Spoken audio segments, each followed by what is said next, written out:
Welcome to episode 65 of Rebirth Revolution. My name is Melissa Olson. Life in this school has always been brutal to varying degrees. Mere survival of the elements and terrain were so challenging for those who were here before us. There were also horrific social systems that made life a struggle for most. We would like to think we have advanced. We have, more or less, solved the challenges of the elements and the terrain, and we would like to think that we have fixed the backwards social systems. But have we traded one set of challenges for another? Now, it is a new kind of brutal, one in which we know the difficulties of everyone all over the planet. We are also keenly aware that we are not on the same page as we struggle with the pull between individual rights and the actions that would benefit the society as a whole. We are limping toward the end of a particularly brutal year. 2020 has brought us challenges that we could not have imagined and piled them one on top of the next. There has been so much loss and strife and uncertainty. Our hearts hurt when we see so many people hanging by a thread, when we see so many who needlessly died in a pandemic that was never managed in any meaningful way. We have seen decades of people's work unravel in a matter of months. Everything that was once obvious and predictable has been thrown into disarray. People are turning on one another in the streets. The thin veneer that was held in place by polite society has cracked, and we are finding out that no one is who we thought they were. We are not who we thought we were. Every assumption about the world at large, as well as assumptions about our own personal lives, have been called into question. What a magnificent opportunity for accelerated growth this has provided. We can't go back to what was, which is a good thing. We must move forward. We must heal what has been hidden. As we know, everyone here is working at different grade levels of spiritual awareness, so the healing and the growth that will produce is never going to be the neat little package that we might desire. Those who are working at the lower levels may or may not observe all this calamity and choose to begin embracing integrity and empathy. We are hearing some call for killings and beheadings, which is certainly no move in a forward direction. Some are excited about using brute force to cement themselves in their low-level positions. Others may begin to wake up. At some point, they may have the realization that they have been conned. Once they figure that out, they need to be welcomed to higher levels of spiritual awareness. We cannot let their susceptibility to a con artist be the final chapter of their story. They need to have the ability to move forward. If the only people who will accept them are those who are still at the lower levels, then they have no place to go to get better. But if they do decide to move to higher levels, that can only be done through their own choices. You cannot drag them up to your level. It doesn't work that way. We each have to do our own work. We have talked in a previous episode about the knowledge we accumulate being held in metal filing cabinets. We start off our spiritual awareness journey with the kindergarten file cabinet. Everything we come to learn in the kindergarten curriculum will be filed there. In this case, You might find yourself conning other people and truly believing that everyone else is operating at your same level.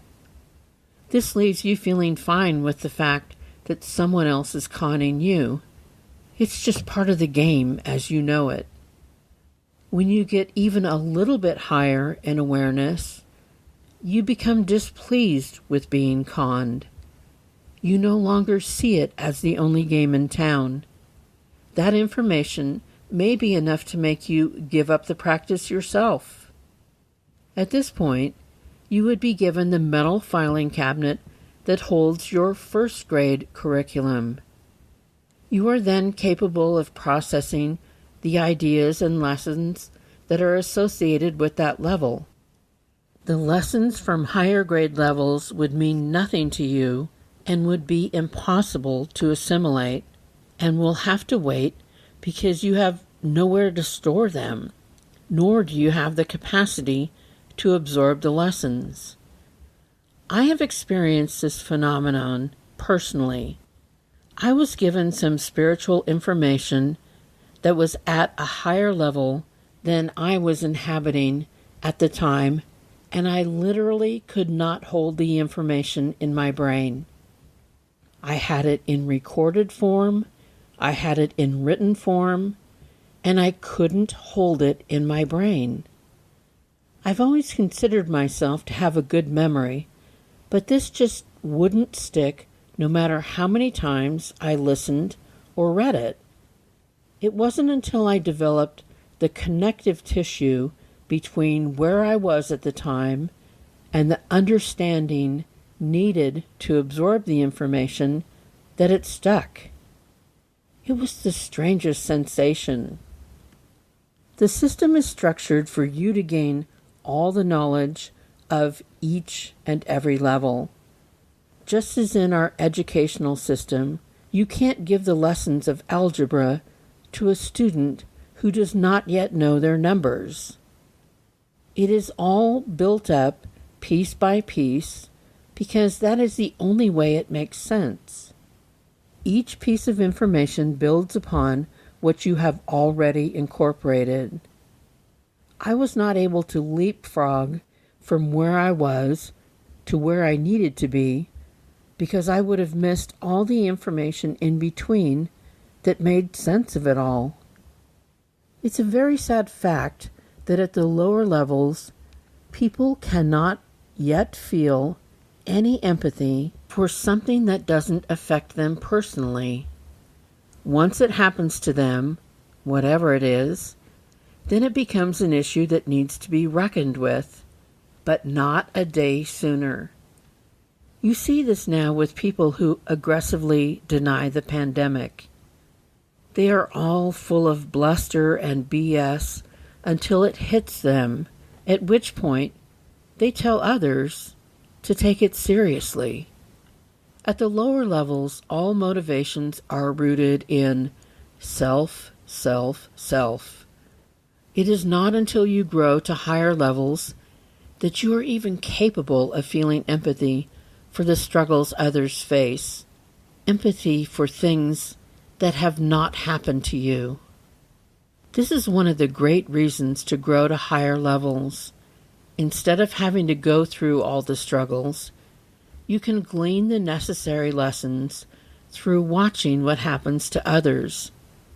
You no longer have to learn everything the hard way. And really, we don't need to make this experience any harder than it already is.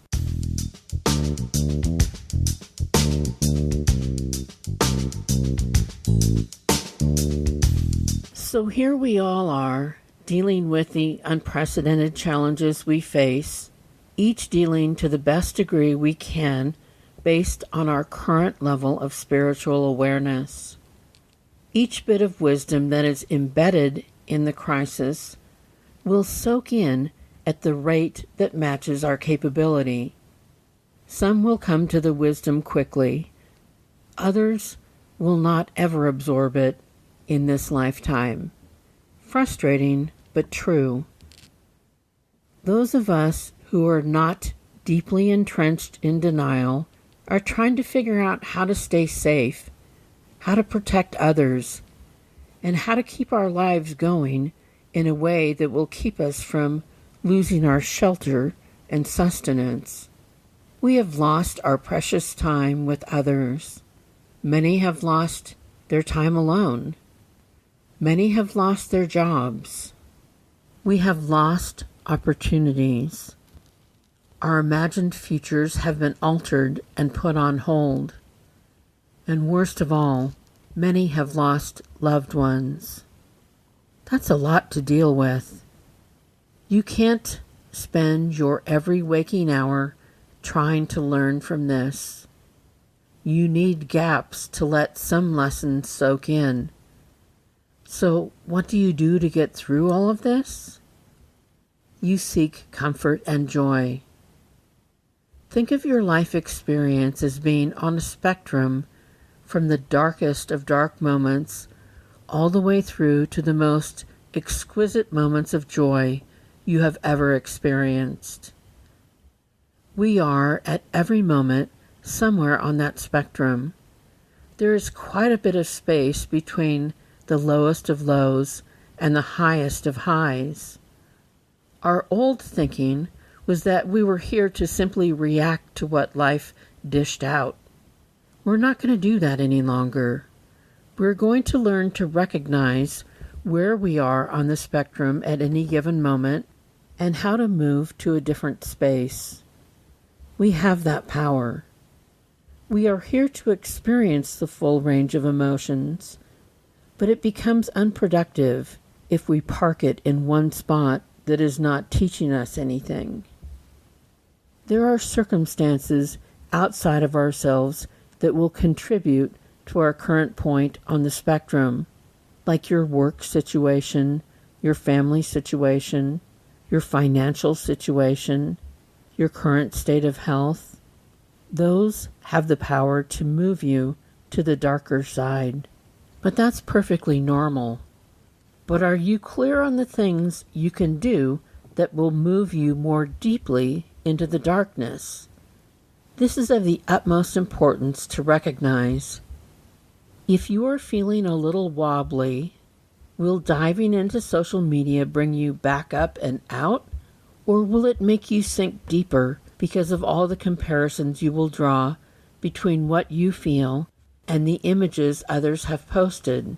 If you are feeling a little wobbly, will that intense crime drama you enjoy lift you up, or will it make you feel more hopeless?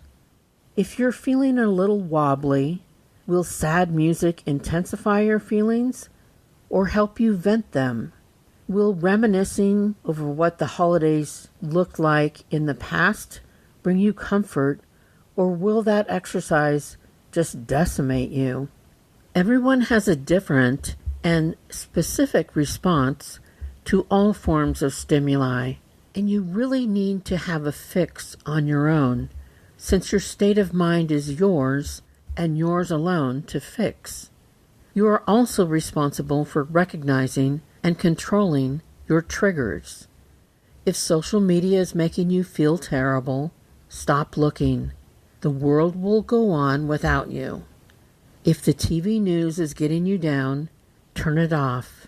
The act of watching and agonizing without action is self-abuse. If you are exhausted, start making sleep a priority. You may have more time to sleep when you give up the activities that intrude on that time and make the sweet release of sleep impossible. In a world that contains this much darkness, you need to become hypervigilant about what you let in and what it will do to your frame of mind once you decide to let it in. In these dark times, you need to find gentle, conflict-free, life-affirming sources simply to hit the reset button. Seek out sources that appeal to your softer side. Try to get a little teary every day, in a good way. This world is trying to harden us, so we need to make sure we take in the miraculous stories, like the videos of little kids getting puppies. anything that breaks through your crusty old heart. What is the content that puts you back in touch with your softer side? The reason we don't want to wallow in the dark end of the spectrum is that it is disempowering. We need to have our wits about us and all of our power available for when it is needed. This phase is going to end, and we will want to be our most powerful selves when the doors fly open. Plus, who wants to feel that way? The world tells us we need to be tougher, but we need to guard against that which tries to put our humanity out of reach. And we must always guard against giving up. I know that there are horrible things going on right now, and I know that I need to participate in trying to stop those things from happening. I also know that I can't do my part if I am sitting in a dark and defeated mindset. Remember, this is a marathon, not a sprint. We will not let those who are advancing the causes of the darkness win. So to that end, we need to recognize the forces we are fighting and develop a very deep bag of tricks that will move us closer to the light. What gifts and interests do you have that can become tools that lighten your mood and bring this aspect to others? Can you watch your favorite holiday movies? Can you bake some cookies? Can you string up lots of twinkling lights? Can you make a playlist for yourself that includes all the songs that lift you up and remind you of great times? Extra points if the songs make you dance. Can you learn a new form of artistic expression that has always intrigued you? Can you get yourself outside of this world and its problems through meditation? Everything you add to the list of things that bring you comfort and joy are gifts that you can give yourself whenever you need one. The earth is blanketed in darkness right now, but we can each light up our own little corner of the world. One match lit in a completely dark room conquers the darkness. The light we create can be more far-reaching than we realize. Let there be light.